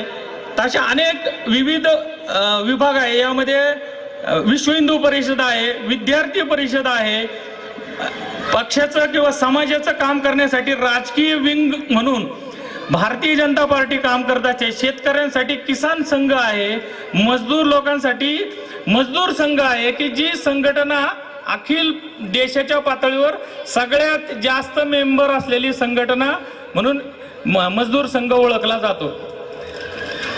तर संघाचे असे विविध आयाम आहेत. आपण थोडंसं गल्लत करतो की कधी संघ आणि पक्ष म्हणून भारतीय जनता पार्टी, परंतु संघाचं काम इंडिव्हिज्युअल चालू असतं, पक्षाची कामं जी त्यांच्या ज्या भूमिका आहेत ते त्यांचे ते समाजासमोर मांडत असतात, समाजामधले जे प्रश्न आहेत ते मांडत असतात. मात्र संघाची जी भूमिका आहे, वेगवेगळ्या वेळी ज्या वेळेला समाजामध्ये समस्या निर्माण होतात त्या समस्यांचं निराकरण करण्याचं काम संघ त्या परीने करत असतो. जसं की सामाजिक समरसता, अनेक वेळेला आपण पाहिलेला असेल की जाती भेदाचं राजकारण करून विविध पक्ष आपल्या पोळी भाजून घेत असतात. मात्र समाजामध्ये संघामध्ये मात्र याला नेमका फाटा दिला जातो. सद्भाव म्हणून एक आपल्याकडे विंग चालते, विभाग आहे.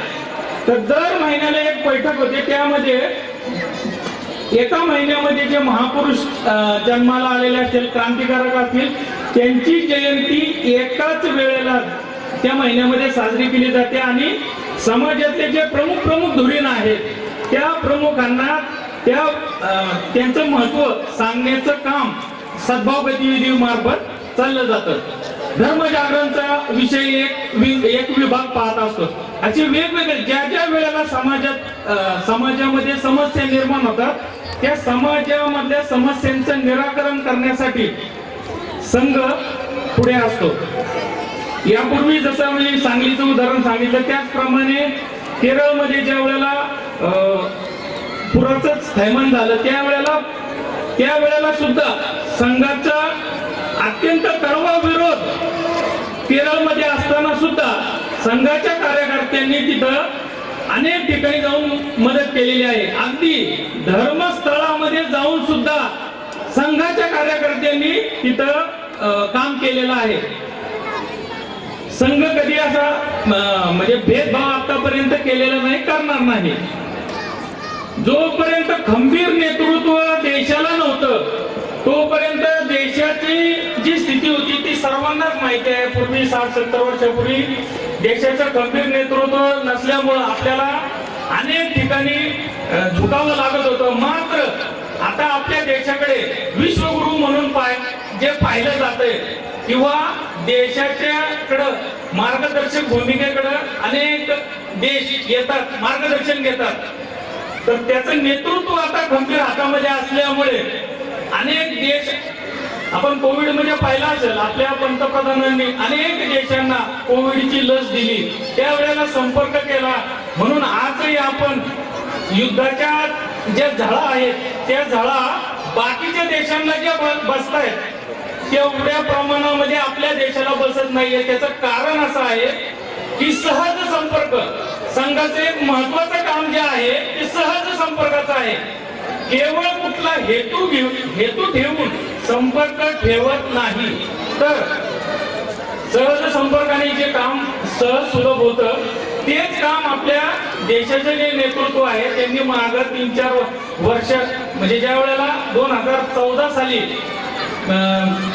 प्रथम नरेंद्र मोदी जे पंतप्रधान झाले त्यांनी पहिली 1-2 वर्ष विविध देशांमध्ये की अनेक देशांमध्ये आपल्या देशाचे पंतप्रधान कधी गेलेच नव्हते, संपर्कही केला नव्हता.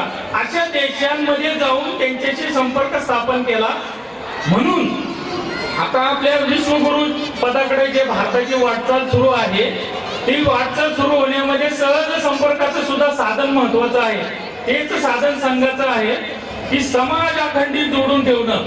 समाज अखंडित जोडून राहील कसा की सहज संपर्क जर केला तर मात्र त्या संपर्काच्या माध्यमातून समाज जोडलेला राहील. आपण अनेक वेळाला संघाच्या माध्यमातून अनेक तज्ञ मंडळी जोडली जातात. विविध क्षेत्रामध्ये तज्ञ मंडळींना जोडून घेतलं जातं. त्याचं कारण असं आहे की त्या तज्ञ मंडळींच्या ज्ञानाचा उपयोग समाजासाठी व्हावा असं संघाला वाटत असतं. म्हणून प्रत्येक वेळी संघाचे जे थिंक टँक आहेत तिथे वेगवेगळ्या म्हणजे शास्त्रज्ञ असतील, कला क्रीडा क्षेत्रामधले जे एकदम उत्तम विचाराचे जे लोक आहेत ते समाजाच्या उपयोगी कशी पडतील असं काम, अशी व्यक्ती जोडून घेण्याचं काम संघ करत असतो.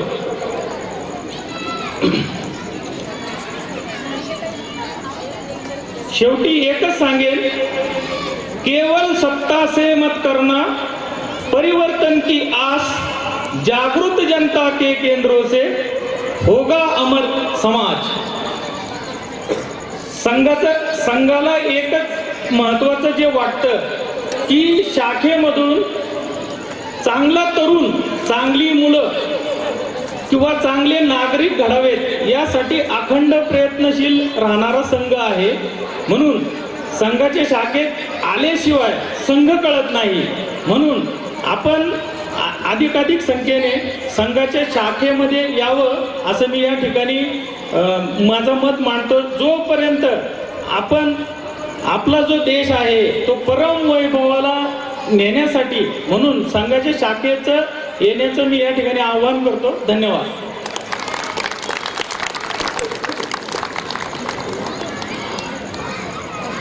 नमस्कार. ही वेळ म्हणजे आता आभार व्यक्त करण्याची वेळ. सगळ्यात आधी माननीय श्री शिवाजी धनावणे साहेब ज्यांनी आपल्याला ही शाळेची जागा दिली, स्वतःहून म्हणजे पुढे येऊन ते आधारस्तंभ झाले, मदत केली आणि ही जागा मिळाली, त्यामुळे आपण इतकं छान आयोजन करू शकलो.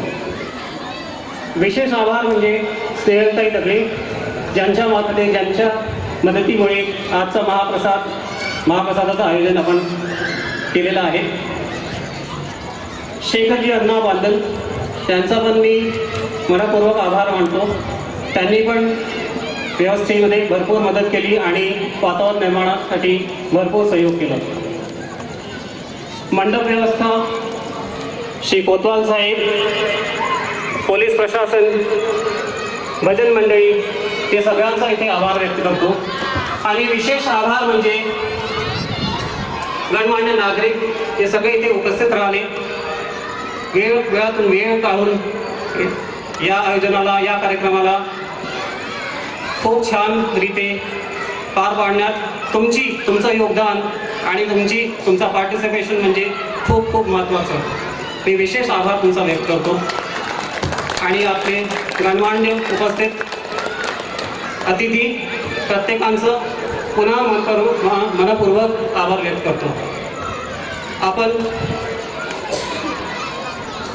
कार्यक्रमाचा समापन श्री रामरक्षा स्तोत्र यांनी करूया आणि त्यासाठी मी ईश्वरी मुळी तिला इथे मंचावर यायला रिक्वेस्ट करतो. ईश्वरी.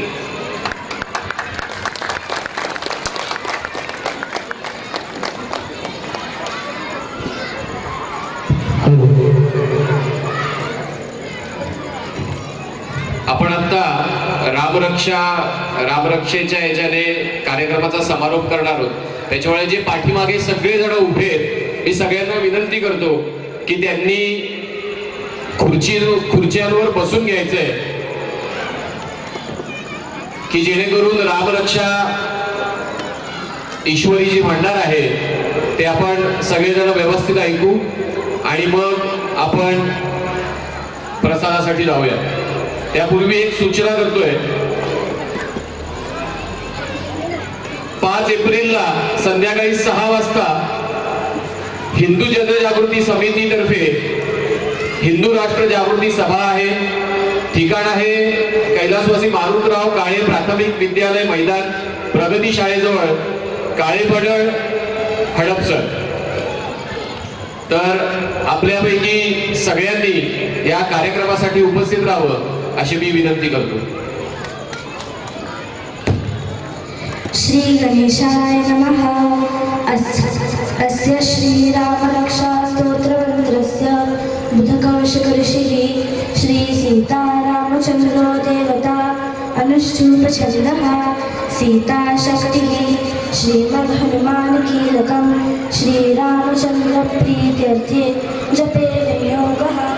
अथ ध्यानं ध्यायेदाजानुबाहुर्धृतशरधनुषं बद्धपद्मासनस्थं पीतो वासो वसाना नवकमण्डलस्पर्धिनेत्रं प्रसन्नं वामाङ्कारूढसीता मुखकमलविलल्लोचनं नीरधावं नानालङ्कारदीप्तं ददपूर्जटामण्डलं रामचन्द्रं इति चरितं रघुनाथस्य शतकोटिप्रविस्तरम् एकैक्षरं पूसा महापातकनाशनं ध्यात्वा निपुलोक्षामं रामं राजीवलोचनं जानकी लक्ष्मणोपेतं जटामुकुटवन्दितं सासेदूतमुर्वाणं मद्भक्तं चलयान्तकं स्वलीलया जगत्रादु मद्गुरुञ्जाम्बुदं रामरक्षा पठे प्राज्ञं पापग्नि सर्वकामदां. श्रीरो मे राघव पातु भारत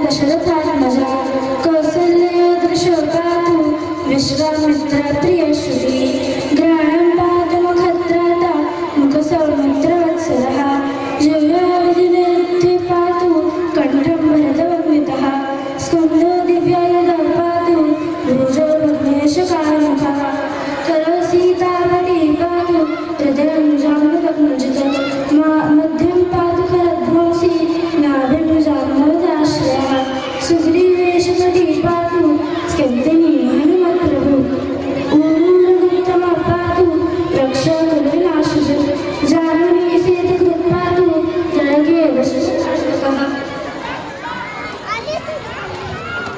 पादो विभीषणाश्रीद पातु रामोऽखिलं वपुः एता रामबलोपेता रक्षाया सुकृतिपते सचरायो सुखी पुत्री विजयी विनय भवे पातालभूतलभ्योम चारिणः शस्त्रचारिणः न दृष्टुमपि शक्तास्ते रक्षितं रामनाम रामे रामेति रामभद्रेति रामचन्द्रेव आश्रयः नरो नरति देवापि मुक्तिं च विन्दति जगज्जयत्रिकमन्त्रेण राम रामाय रक्षितं यः कण्ठे धारये तस्य करस्था सर्वसिद्ध्याः वज्रपञ्जरनामेति यो रामकवचं स्मरेत् अभ्यादात्म सर्वत्र लभते जयमण्डलम् आदिष्टवान् यथा स्वप्ने रामरक्षामि रामहरः तथा लिखितवान् प्राण प्रबुद्धो बुधकौशिकः आरामकल्पवृक्षाणां वीराम सकलापदाम् अभिरामस्त्रिलोकानां श्रीमानस्तनप्रभु तरुणरूपसम्पन्नो सुकुमारो महाबलो पुण्डरीकं शालाक्षो क्षीरकृष्णाञ्जनाम्बरो फलमूलाशनोदात्त तापसो ब्रह्मचारिणो पुत्रो दशरथस्य भ्रातरो रामलक्ष्मणो शरण्यो सर्वसत्त्वानां श्रेष्ठो सर्वोदनुष्मतां रक्षकुलहिन्तार त्रायताणोरगत्मनो आतसज्जधनुषाविशिष्टसावक्ष सुगन्धिसम्भसम्मिनो रक्षयाय मम राम रक्षया वग्रता प्रतिसदैव गच्छतां सन्नाथकवचीकर्की चापवामोदरयुवा गच्छमानोऽथोऽस्माकं पातु विश्वरक्षणम् रामो दशरथशीरो लक्ष्मणानुचरो बली काकुस्थपुरुषपूर्णं कौसल्यो रघुत्तमो वेदान्तवेदो यज्ञेश पुराणपुरुषोत्तम जानकी वल्लभ श्रीमान् अप्रमेय पराक्रमः इत्येतानि जने नित्यं मद्भक्तश्रद्धयान्तदः अश्वमेधादिकं पुण्यं सम्प्राप्योदरसंशयः रामगुरुवादलश्यामं पादाशं बुद्धवासतः सस्तूर्णनामभद्रे रते संसारिणो नरः रामलक्ष्मणं पूर्वजं रघुवरं सीतापति सुन्दरं काकुस्थकरणानवं गुरुनिधि विप्रप्रियं धार्मिकं राजेन्द्रं सत्यसङ्गं दशशतमें श्यामलं शान्तिमूर्तिं वन्दे लोकाभिरामं रघुतिलकं राघवं रावणानं रामाय रामभद्राय रामचन्द्राय वेदसे रघुनाथाय नाथाय सीताय पतये नमः श्रीराम राम रघुनन्दन राम राम श्रीराम राम भरताज राम राम श्रीराम राम लंकेश राम राम श्रीराम राम शरण राम राम श्रीरामचन्द्र शरणो मनसा स्मरामि श्रीरामचन्द्र शरणो वचसा गृह्णामि श्रीरामचन्द्र शरणो नमामि श्रीरामचन्द्र शरणो शरणं प्रपद्ये माता रामो मत्पिता रामचन्द्रः स्वामी रामो मत्सखा रामचन्द्रः सर्वस्वमे रामचन्द्रो नान्यजाने नैव जाने न जाने दक्षिणे लक्ष्मणो यस्य रामे तु जनकात्मजा पुरतो मारुतिर्यस्य तं वन्दे रघुनन्दनं लोकाभिरामं रणरङ्गधीरं राजीवनेत्रं रघुवंशनाथं कारुण्यरूपं करुणाकरन्तं श्रीरामरूपं शरणं प्रपद्ये मनोजवं मारुततुल्यवेगं जितेन्द्रियं बुद्धिमतां वरिष्ठं वातात्मजं वावनयोधमुख्यं श्रीरामदूतं शरणं प्रपद्ये पूजन्त्यं राम रामेति मधुरं मधुराक्षरम् आलय कविता शाखा वन्दे वाल्मीकि कोकिलं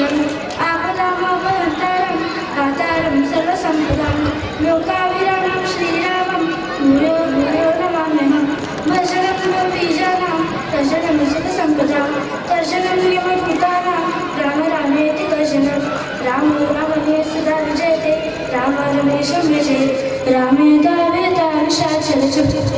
रामाय तस्मै नमः रामः नास्ति परायणं करतलं रामस्य दासोऽस्म्यहं रामे चित्तरे सदा भवतु मे भो राम मामुद्धर राम रामेति रमे रामे मनोरमे सहस्रनाम तत्तुल्यं रामनाम वरानने इति श्रीबुधकौशिकविरचितं श्रीरामरक्षास्तोत्रं सम्पूर्णं श्री सीतारामचन्द्रार्पणमस्तु। धन्यवाद। जय श्रीराम।